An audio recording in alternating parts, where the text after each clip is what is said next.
இந்த ஆடிக்கு நம்ம சென்னை சில்க்ஸ்ல up to 50% off combo offer, uniform sari collections எல்லாம் சேர்ந்து சேவிங்ஸும் பிளாஸ்ட், கலெக்ஷன்ஸும் பிளாஸ்ட். நம்ம தி சென்னை சில்க்ஸ். தமிழ்நாட்டுல எல்லாமே சேஞ்ச் ஆயிடுச்சு. உங்க நகையையும் சேஞ்ச் பண்ணுங்க. உங்க பழைய நகைக்கு கிராமுக்கு 150 ரூபாய் கூடுதலா வாங்கி புது நகை எடுத்துக்கோங்க. அதே கம்மி சேதாரம் தான் உங்க லலிதால மட்டும்தான். ஹாலிடேஸ்னாலே அது நம்ம ஜிடி ஹாலிடேஸ் தான். GT Holidays, South India's #1 travel brand. You know you are special when you're with GT Holidays.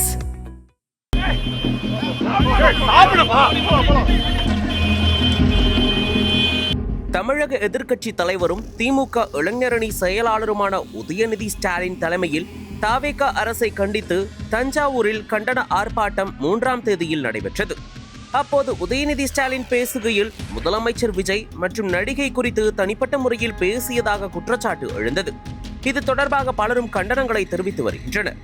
இத்தகைய சூழலில்தான் பெண்கள் மற்றும் முதலமைச்சர் குறித்து அவதூறாகவும் இழிவாகவும் பேசியதாக எழுந்த புகாரின் பேரில் தவேகா நிர்வாகிகள் கொடுத்த புகாரின் அடிப்படையில் உதயநிதி ஸ்டாலின் மீது தஞ்சாவூர் கிழக்கு காவல் நிலைய போலீசார் 9 பிரிவுகளின் கீழ் வழக்கு பதிவு செய்தனர். இதையடுத்து உதயநிதி ஸ்டாலின் கைது செய்யப்பட்டதை தொடர்ந்து தமிழகம் முழுவதும் திமுகவினர் வீதிகளில் இறங்கி தீவிர போராட்டத்தில் ஈடுபட்டு வருவதால் மாநிலம் முழுவதும் பெரும் பதற்றம் நிலவுகிறது. சென்னை நீலாங்கரை இல்லத்தில் வைத்து உதயநிதி ஸ்டாலின் காவல்துறையினரால் அதிரடியாக கைது செய்யப்பட்ட செய்தி வெளியான அடுத்த சில நிமிடங்களிலேயே திமுக தொண்டர்கள் மற்றும் நிர்வாகிகள் பல்வேறு மாவட்டங்களில் முக்கிய சாலைகளை முற்றுகையிட்டு சாலை மறியல் போராட்டங்களை நடத்தி வருகின்றனர். தொடர்ந்து பலத்த போலீஸ் பாதுகாப்புடன் உதயநிதி ஸ்டாலின் தஞ்சாவூருக்கு அழைத்து செல்லப்பட்டார்.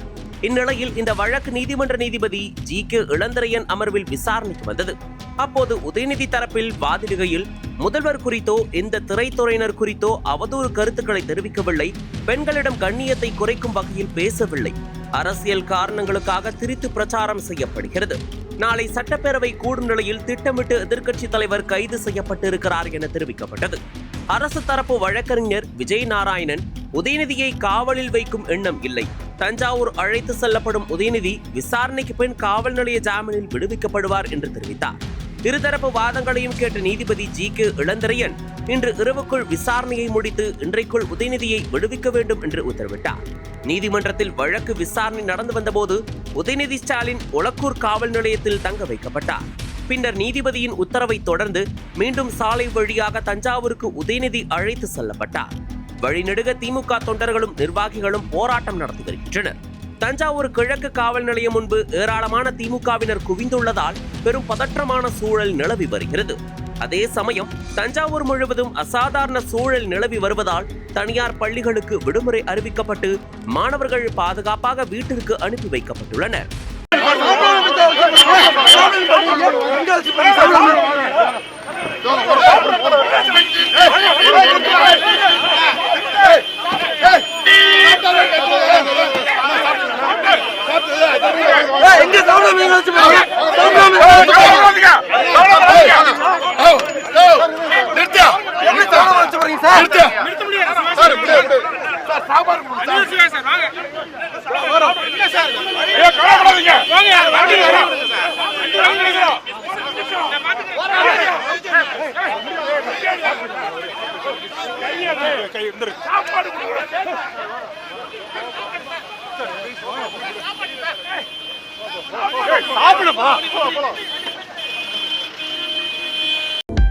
அனல் பறக்கும் செய்திகளை அப்டேட் செய்து கொள்ள நக்கீரன் களத்தை இப்பவே சப்ஸ்கிரைப் பண்ணுங்க.